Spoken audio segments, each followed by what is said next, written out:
म्हणजे आम्हाला ओव्हरऑल काय असतं की जसं जसं ट्रॅफिक टुरिझम आणि जे काय गोष्टी घडतात आणि आमचे श्री श्रीपाद नाईकजीच्या त्यांच्या प्रेझेन्समध्ये सांगायला त्यांना मला खुशी होती की त्यांच्या माध्यमातून आणि त्यांनी जे आम्हाला सहकार्य केलं. आम्हाला 2 critical care centres emergency care centres 50-50 कोटीचे नॉर्थ गोवा आणि साऊथ गोवाला आम्हाला सँक्शन झालेले आहेत आणि त्यांनी आम्हाला खूप हातभार तिथं लावलेला आहे. त्याचबरोबर मदर अँड चाइल्ड ब्लॉक लवकर आम्हाला केंद्र सरकारकडून लेटर येणार.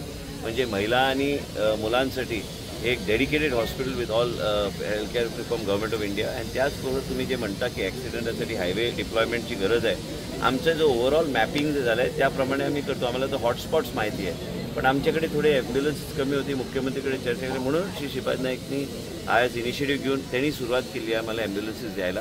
आणि मला खात्री आहे की आम्हाला ॲम्ब्युलन्सेस मिळणार. आम्हाला जे काही शॉर्टफॉल आणि सगळ्या गोष्टी पाहिजे गोव्याची जनतेची जीवन वाचवण्यासाठी त्यांच्या माध्यमातून आम्हाला तो फायदा होणार आणि ते आम्हाला मदत करणार. राजकारणात सगळ्या गोष्टीवर मी प्रतिक्रियेला द्यायला पाहिजे तसं नाही. मी थंड स्वभाव ठेवला आहे आजकाल. ते बी आश्चर्यचकित झाले.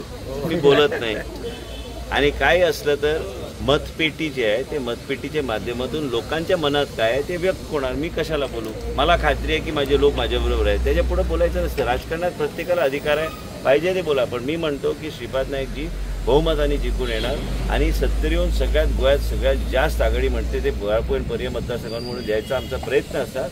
आमचे कार्यकर्ते सक्रिय आहे. भारतीय जनता पार्टीचं काम आम्ही करतो आणि ते बहुमताने